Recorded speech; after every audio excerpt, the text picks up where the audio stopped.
Aujourd'hui, des nouvelles inquiétantes nous parviennent du secteur de Pokrovsk. Ici, les Russes avancent vers Myrhorod depuis plusieurs directions, se heurtant à une résistance ukrainienne acharnée. Alors que la bataille s'annonce féroce, une autre réalité plus sombre de l'armée russe a été révélée. De nombreux soldats risquent d'être envoyés à la mort par leur commandant s'ils ne paient pas pour s'en sortir. La bataille pour Myrhorod s'est intensifiée, les forces russes attaquant de plusieurs côtés, tentant de pénétrer dans la ville et de l'isoler du réseau défensif ukrainien autour de Pokrovsk. Les principales tentatives d'encerclement russe viennent du sud, depuis Rodivka, et du nord, près de Rodinsk, tandis qu'une pression directe supplémentaire s'exerce depuis Novoekonomishne, où des escarmouches constantes ont lieu dans la zone grise entre les lignes. Les soldats ukrainiens sur le terrain décrivent la situation comme de plus en plus difficile, l'artillerie et les drones saturant toutes les voies d'accès.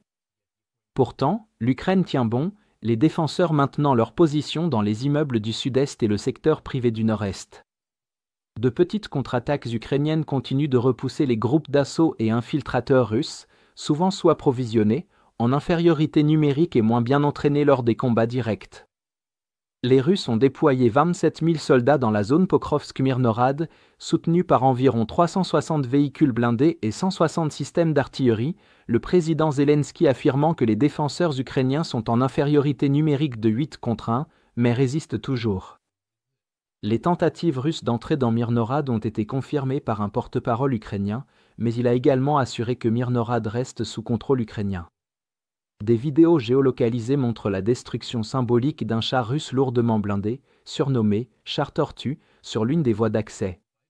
Le véhicule a contourné les fortifications en dents de dragon par une brèche sur la route, mais a été détruit par un drone FPV ukrainien juste au moment où il passait sous une arche de gazoduc. L'infanterie survivante a ensuite été éliminée par des munitions larguées par drone, incapable de se réfugier dans un bâtiment pour se cacher.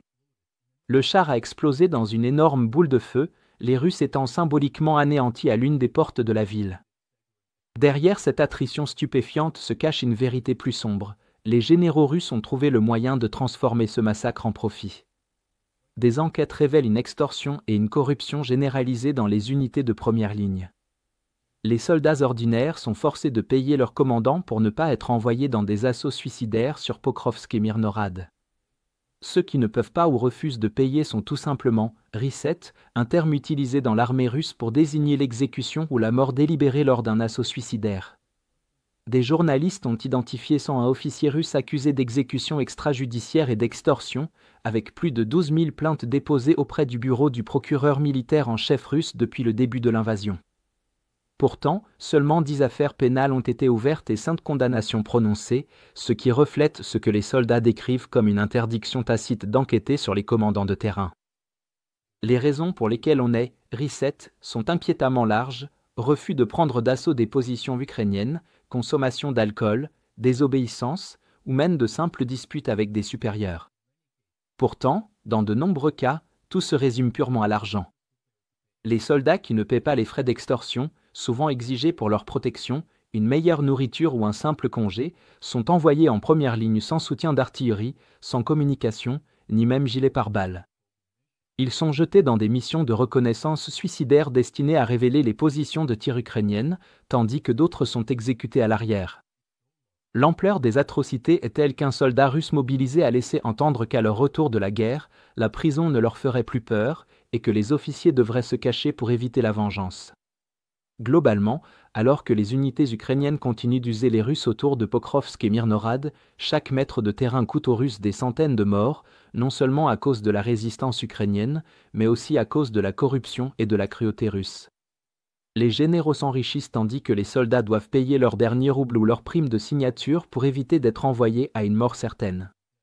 Pourtant, la bataille pour Myrhorod fait toujours rage, son issue reste incertaine, mais pour certains officiers russes, la guerre est devenue un massacre lucratif, où la vie humaine n'est plus qu'une marchandise sacrifiable.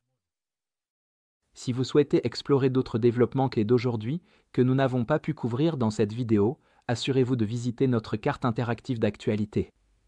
La carte de base est entièrement gratuite, donc même avec un abonnement gratuit, vous pouvez suivre les mises à jour du front quotidiennement et prévisualiser les dernières nouvelles et les images de combat.